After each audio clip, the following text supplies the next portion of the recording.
Enjoy jail, Jiangshan. People like you belong in the trash. He kicked Yang. Then he froze. There was no trash in Yang's pocket, only cash. Have I drunk too much? Why is there money on the road? By then Jiangshan had reached behind him.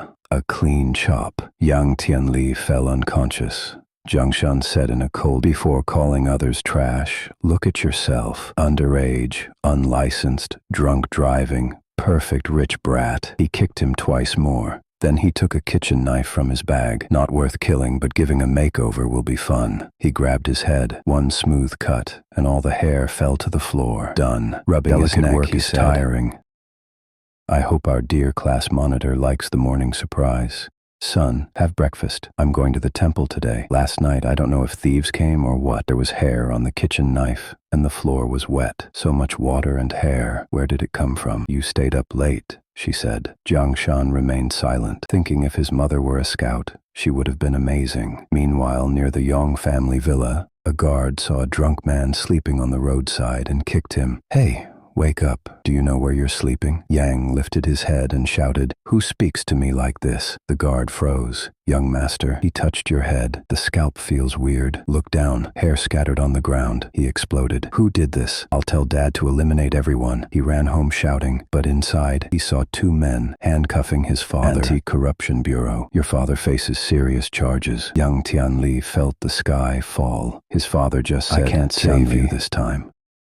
At school, Jiangshan heard and thought of how many people had been trapped in this candle in his previous life.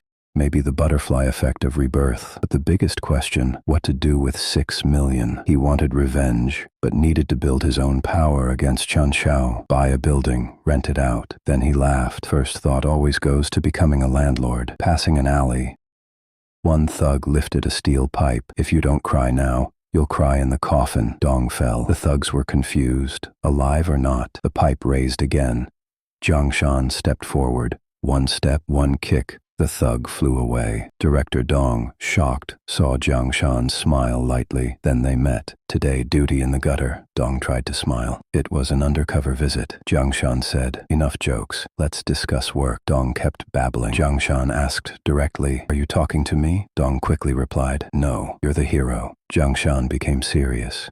Clean the old district's security, or it will be a problem. Also, there's a way to make money. You need a trustworthy partner. Eastern part of the old district will redevelop. Dong was shocked. Position capital will be needed beforehand. Jiangshan said, I'll handle the money. I need someone to handle the legal. Think of it as a retirement fund. Dong gritted his teeth and agreed. Next morning in class, young Tianli came with a bandaged head. Please save Dad. You're the only one who can speak to him. The handkerchief fell.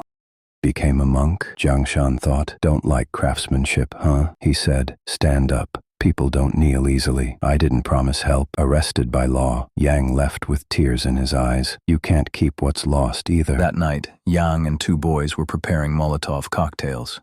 Yang froze. Jiangshan told Yang's thugs to catch him. They were scared. He had hit them yesterday. Jiangshan jumped from a tree. Another ran away. Yang was alone. He raised the Molotov. Don't wait, Jiangshan was busy. Half an hour later, police arrived. Lead officer caught the bald man. Citizen report. Yang shouted, Donley, you traitor. Director Dong said, Young master, you should have learned politics. Timing is everything. Play with fire without understanding the environment. You'll burn. He gestured to the police. Take him away. Next day, Jiangshan toured the redevelopment zone with Dong. Dong frowned. Look at these streets. How can money be made here? Jiangshan calmly looked. In his previous life, 17 people became multi-millionaires here. He gave a slight insider hint. This area will join the satellite city expansion, a future high-tech hub. Rates will shoot up, compensation double, triple. Dong's eyes lit. You knew all this? I chose the right partner. Jiangshan knew the truth. Using Dong, he would get a large share. They stopped at a place labeled Urgent Sale. Owner signed immediately. Deal done. 150 rupees. Dong was surprised. Location strong. Why sell so quickly? Owner tired. My son gambled. Daily collector came. If not given, they would seize the building. Dong cursed.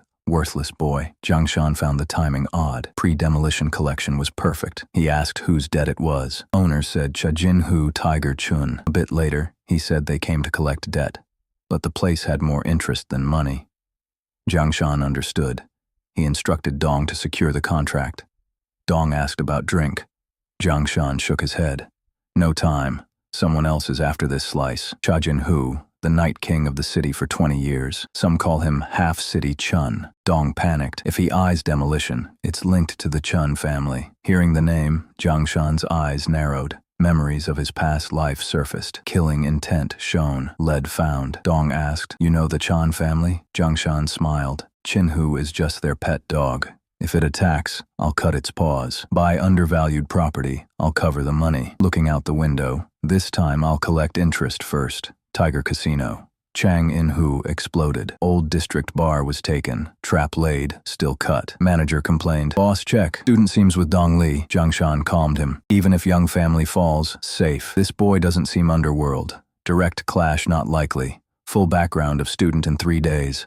Watch the bar. One mistake. Your career gone." That night, Jiangshan took classmate Dang Jia to Chun Junhu's territory. Dang was nervous. "Relax. Follow the plan. Stay here, play on phone. If risk, I'll handle. Want a game console?" Dang nodded. Jiangshan signaled. Knocked on Tiger Casino iron door. Window opened immediately. Cash thrown inside. "Recognize it?" Girls in bunny outfits arrived. A handsome gambler cried, "Oh, money." Security dragged him. Bunny girl said, "He's cursed. You look lucky." Jiangshan said, "Not gambling, luck, psychology. 1 lakh chips." Cashier gave them.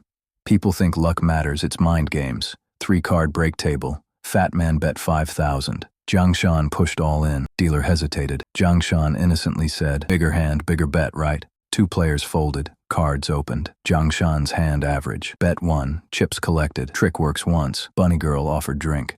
"Ma'am, I'm a student. Fast game?" She pointed to dice table. Jiangshan caught the count from dice sound. All chips on big. Cup opened. Big. Dealer stunned. "Impossible. In a while, 1 over a million." "Control room," Chan roared. "Who is this?" Japanese woman called. Gamblers whispered. "Gambling god." Heavy door opened. 2 bodyguards brought a woman, Chiharu Noyama. Jiangshan froze. Met her in Shibuya Izakaya last life. She said, "Feel the dice breathe, feel muscle tension." Now shaking dice, Jiangshan closed eyes, pushed chips. Triple threes, she froze. Opened cup. Manager sweating profusely. Over 50 million. Chan found out. Outside student Jiangshan cashing out. Dang called power cut. Chan clever, ran. Lights off, lights on.